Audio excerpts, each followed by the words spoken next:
Buenas noches.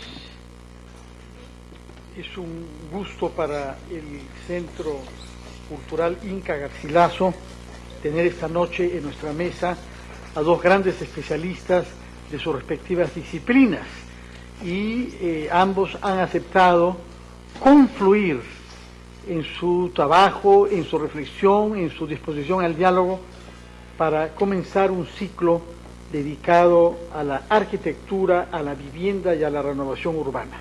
Todos sabemos que hoy quizá podemos ponernos de acuerdo sobre el hecho de que el fenómeno social más importante del siglo XX ha sido la conversión de la humanidad en una especie urbana. Antes del siglo XX, la mayoría vivía en el campo. En Francia, hasta hace 100 años, 70% de la población comía un pan hecho con un trigo que había sido cultivado a no más de 50 kilómetros de su lugar de residencia.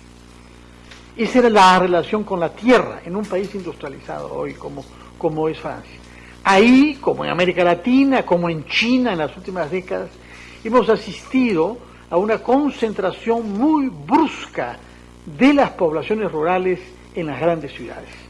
Yo no conozco con exactitud las predicciones que hay para el Perú, pero hoy sabemos que por primera vez en nuestra historia la mayor parte de nuestra población vive en la costa.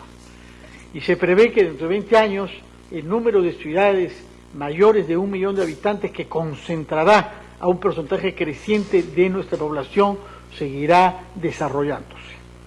Esto es un hecho mayor, plantea desafíos de todo tipo. En primer lugar, desafíos conceptuales. Cómo entender y cómo guiar este proceso para que no se vuelva un proceso anárquico, porque en las anarquías predominan los que tienen intereses más claros y tienen más poder para ejecutarlos. Tras estos fenómenos hay siempre grupos, personas, empresas que se aprovechan. Y eso lo vemos en Lima todos los días. Hago referencia a lo que he visto en la prensa en los últimos días, la reserva cerca de Ancón. Tenemos casos también, hace pocas semanas, lo sucedido con una huaca que tenía varios miles de años, aquí en un distrito prácticamente vecino, como es San Martín de Porras, la Huaca Paraíso. De manera que estamos frente a un tema en donde al desarrollo anárquico se añade la voluntad delincuencial de grupos interesados. Frente a eso, ¿qué cosa tenemos? Tenemos autoridades públicas que han sido elegidas para hacer respetar la ley y el interés común.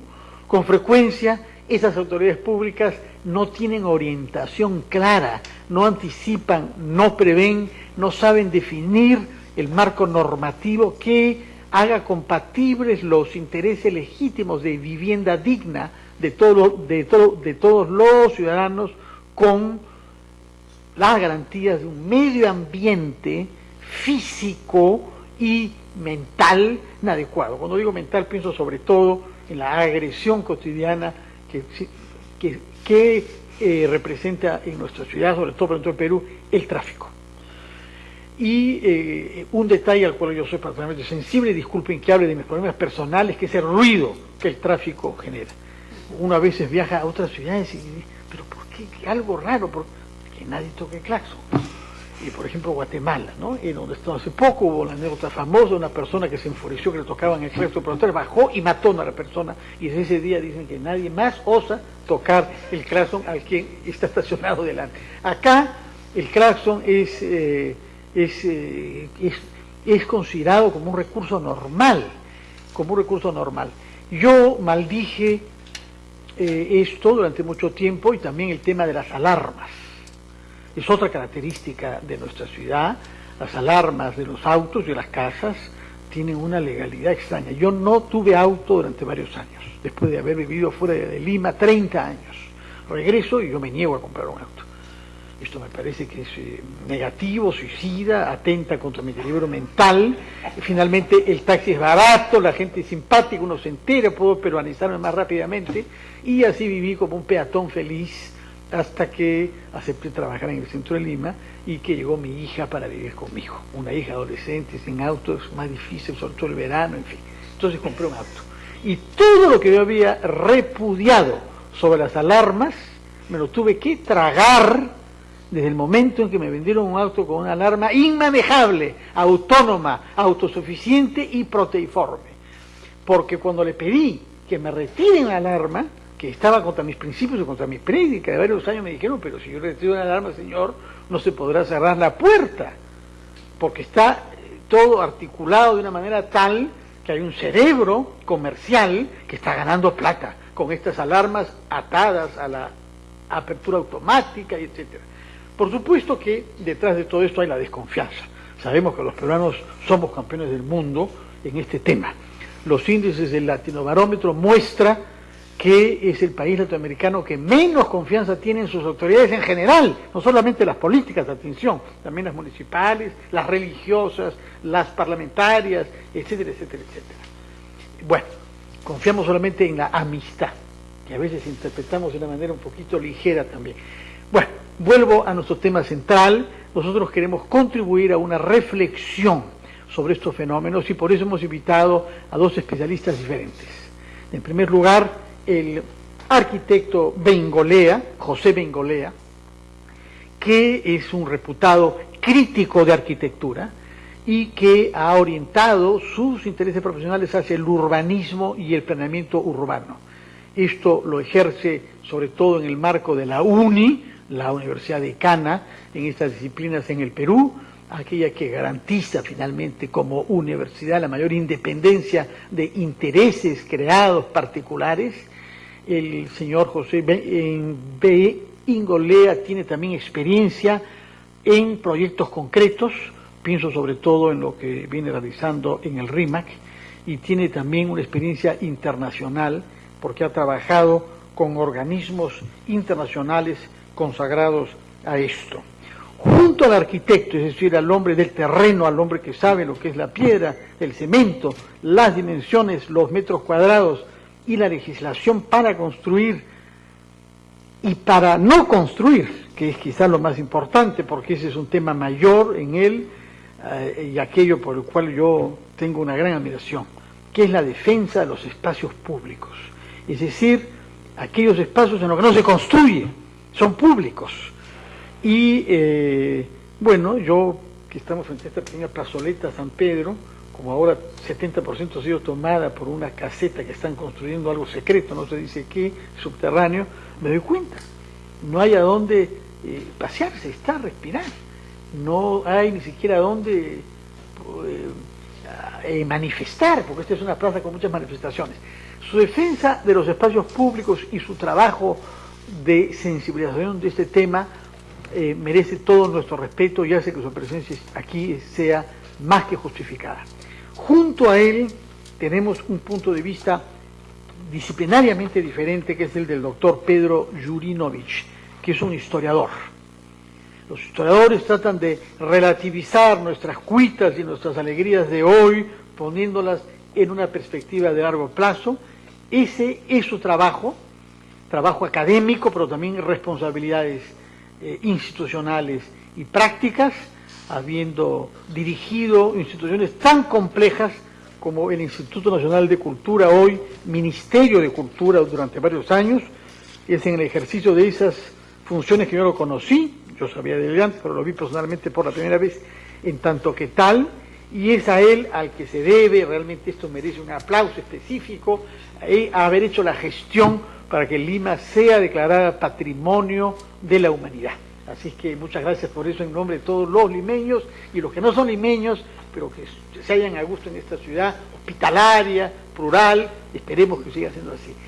Es importante, no solamente por el orgullo, que no es mi característica más importante, sino porque nos da una referencia, puesto que somos patrimonio de la humanidad, tratemos bien a la ciudad, pues hay un cierto límite a la barbarie de la que somos capaces contra nuestra propia ciudad. Yo por eso aprecio mucho el trabajo del doctor Jurinovich, que en los últimos tiempos, no sé si por pesimismo frente a lo real, se ha alejado de los mortales ordinarios para orientarse más bien a nuestros antepasados que han sido elevados a los altares, puesto que su última publicación se refiere al más limeño de nuestros santos. Yo pienso que los santos, el único hombre que ha nacido en Lima, San Martín de Porres, ha hecho un trabajo que es extraordinario y por el cual yo quisiera que acepte una invitación específica a hablar de eso, la iconografía de San Martín de Porres. Es un tema mayor porque muchos, como yo, que recordamos el año en que fue canonizado, el 62, hemos nacido y crecido con su rostro y su fisonomía simpática, con su bondad, con su bonomía, con su sencillez, como si fuera una figura de la familia. Y en verdad, yo los últimos años que me he reincorporado a nuestra ciudad, he andado buscando comprar figuras de San Martín de Porres, hallar una que restablezca este muchachón robusto y joven que estuvo siempre junto a mi cama cuando yo era niño y vivía aquí en el centro de Lima. Hago notar, sin que yo tenga intereses comerciales, que a menos de 50 metros de acá, en la tienda que viene después de la esquina, que vende cerámica, hay una tienda que vende objetos y imágenes religiosas. Entre ellas, muchas de San Martín de Porres, pero no he encontrado ninguna que valga la pena ahí, la verdad. Pero sí me interesa mucho San Martín de Porres y me ha ilustrado hace poco con el doctor Jurinovich, haciéndome saber que el nombramiento de él primer cardenal negro de la historia de la Iglesia por Juan XXIII causó la necesidad de que esta población ahora también quería un santo. No había habido ningún santo negro hasta el año 62 y ha habido que echar mano a un santo negro latinoamericano para que la Iglesia Católica se vuelva católica, es decir, universal, que es lo que quiere decir la palabra en griego. De manera que este tema de la iconografía de San Martín de Porres, que menciono porque es su última publicación, merece que nos detengamos en sí mismo, ¿no? Estaba contándole antes que siempre me impresionó un metamilagro que se le atribuye, que parece que consta en las actas del proceso de beatificación y de canonización, que habiéndosele prohibido de que haga milagros, un día caminando, no sé si se sabe dónde, en el Girón de la Unión, vio que alguien se estaba cayendo contra el suelo de un techo. Y entonces que este hombre moriría. Pero él no podía hacer el milagro de salvarlo. Lo suspendió en el aire para pedir permiso a su prior de que levantaran esa prohibición. Y cuando lo obtuvo, lo hizo descender a tierra. Y un milagro de este tipo, yo creo que no hay ningún santo, ni siquiera los santos italianos, los santos divertidos, llenos de humor, que ha hecho un milagro así por etapas, metodológicamente ejecutado y reglamentariamente tolerado. De manera que San Martín de Porres es una figura mayor, pero el doctor Jurinovich naturalmente está acá porque es un historiador especializado en el contexto en el que vivió San Martín de Porres, que es nuestra época virreinal. Y eso nos importa mucho acá por dos razones.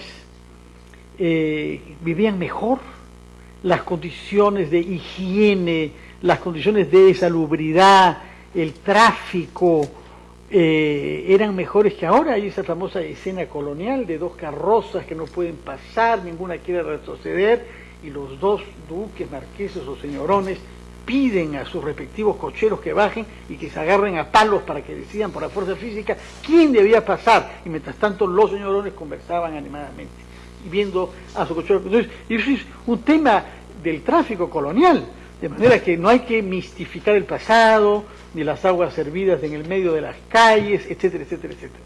Nos interesa ese conocimiento de las condiciones urbanas de nuestra ciudad en la época colonial, y nos interesa también qué queda y cómo preservarlo mejor y cómo favorecer mejor el acceso a la población de lo que queda de antiguo en nuestra ciudad. Antiguo colonial, pero hay antiguo precolombino también.